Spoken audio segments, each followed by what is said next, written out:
This morning we're talking with Ari Briggs. Ari is visiting Australia on behalf of an organization in Israel called Regavim.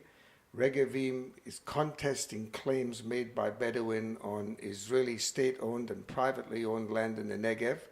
The Bedouin, they settle in these lands and then make claims through the court system in Israel to become owners of this land. Regavim contests this.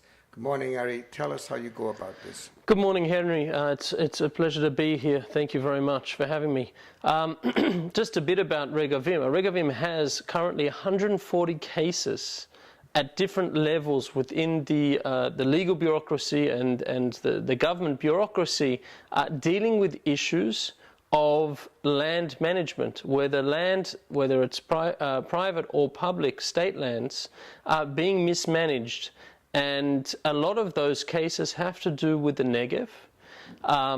This evening's talk is the new war to save the Negev, but there's nothing new about this war. Since the 60s and 70s, there's been claims made against state lands in the Negev by the Bedouins living there, that because they once grazed their flocks there, because they were nomadic by definition, and moved around in those areas, therefore they have claim of ownership on those areas. Now the Israeli government said, bring us your claims, show us the evidence, we'll bring it in front of a court, and the court will decide which way. Israel's a country which is ruled by laws, and the courts have the final say in terms of assigning rights, and the government invited those claims to be brought, and none of those claims were able to be proven because there was no evidence of ownership. They never paid taxes on the land. They'd never purchased the land. They didn't have any documents to show, whether it was Ottoman documents from the Ottoman Empire or British mandate documents. None of them were available. Therefore, the courts refused to accept their claims. If Regavim was not doing the work that it's doing, what in fact would happen to these lands? So there's been a,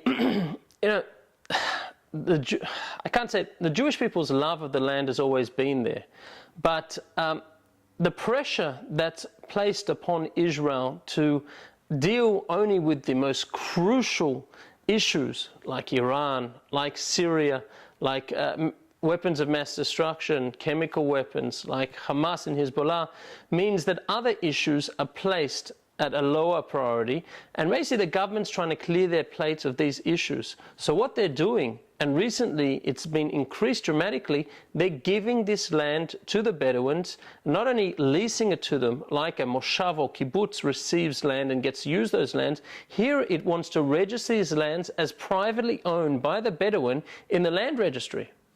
You'll be talking to audiences in both Sydney and Melbourne. We understand that there's international forces at work in aiding the Bedouin. In fact, we've actually reported on people in Sydney who were involved in the Mabo case, using the same factors that affected the Aborigines to the Bedouin. How do you contest such an international force? So, and it's an amazing point you're making, because the Bedouin, situated all over the Middle East. They left the Hejaz region, which is today Saudi Arabia, in the 1700s and 1800s, looking for greener pastures.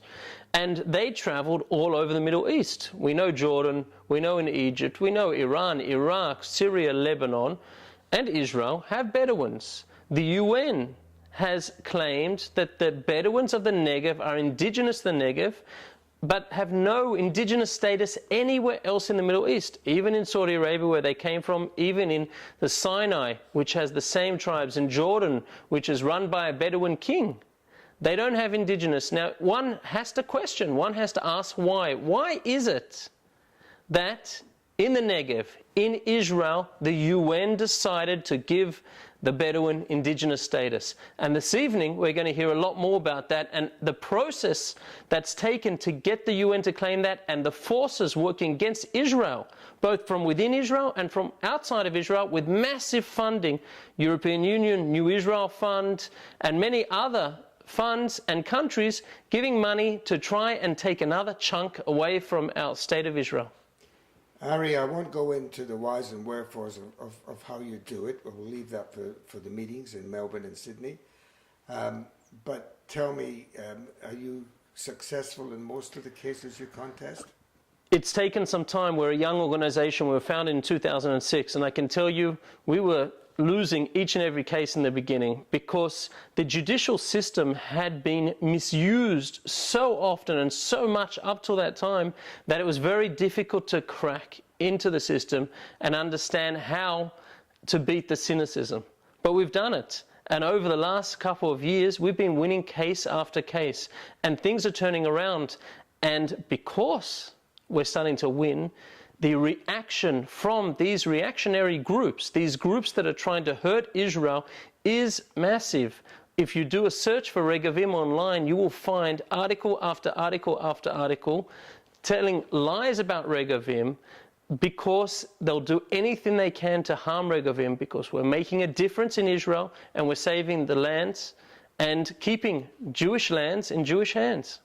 Well, Ari, we look forward very much to hearing exactly how you go about this very important work.